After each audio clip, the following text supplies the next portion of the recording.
Well, I'd like to thank everyone for coming, and I'd like to tell you a little bit about how I came to be here and talking with you tonight.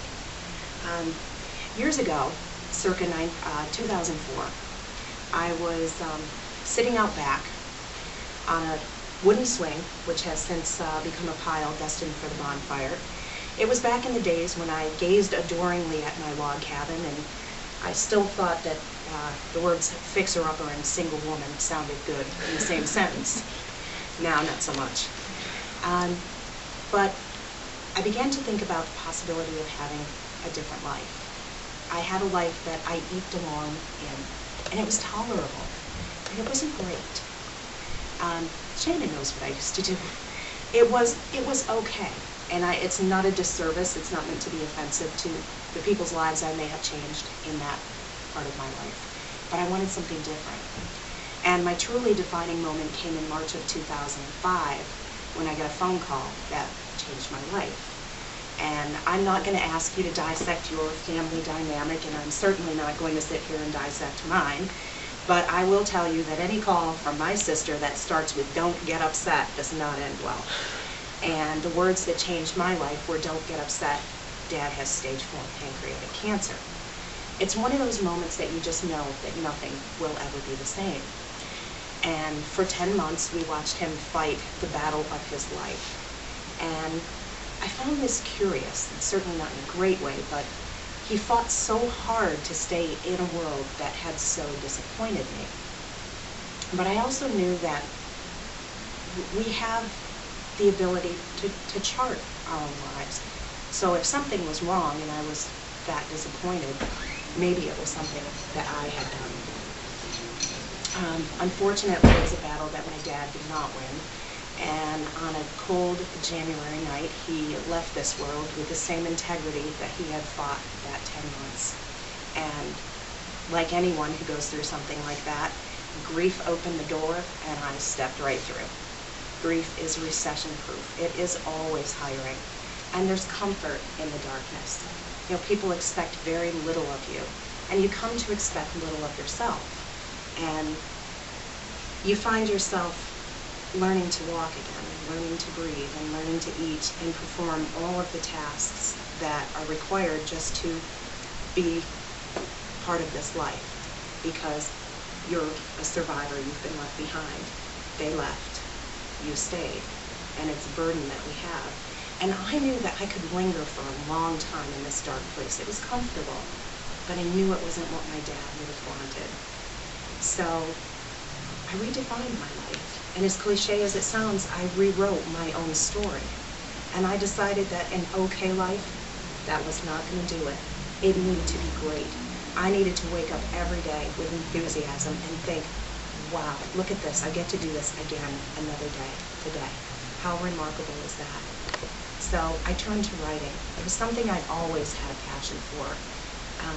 I wrote letters and poems and short stories and everybody's emails, because all my friends would call me and say, "This doesn't sound right, could you rewrite it?"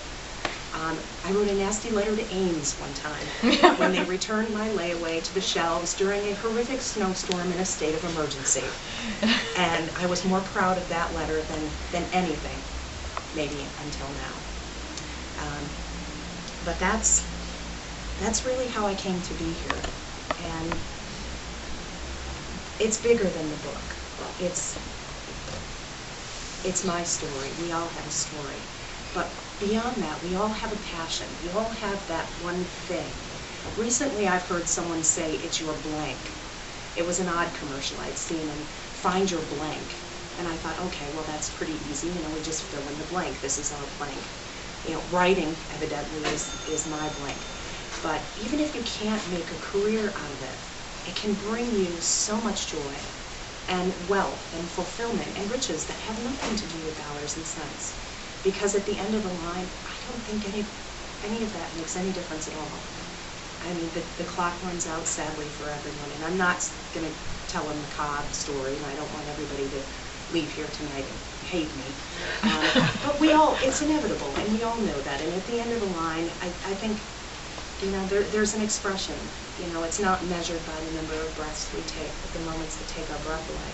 And I've really had a lot of those moments since I did this, since I decided that I wanted to have a different life. I wanted to recommit to giving more to this world than I could ever take away. And I know if I move one person, if one person leaves after hearing me talk, and they think, wow, I could do something different. When I was little, I wanted to do that. I wonder if I could still do that.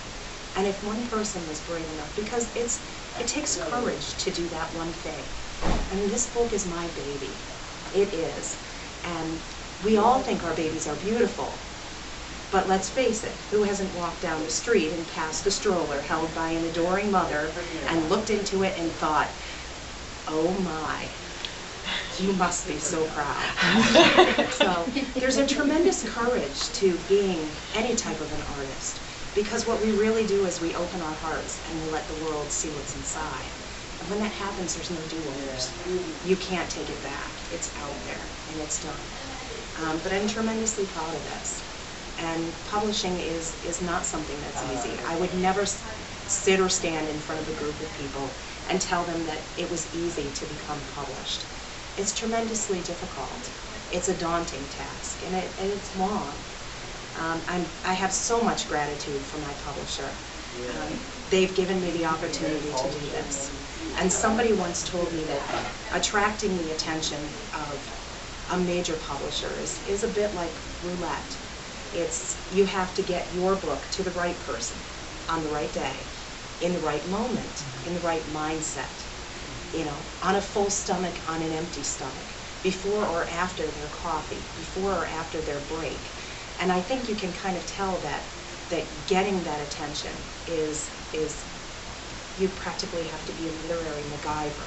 You have to have that perfect equation, and a Q-tip, and a ballpoint pen, and I think a rubber band. I think he had an assortment of items. I think one time he used a Kleenex. I have no idea how that went, but I'm sure it was remarkable.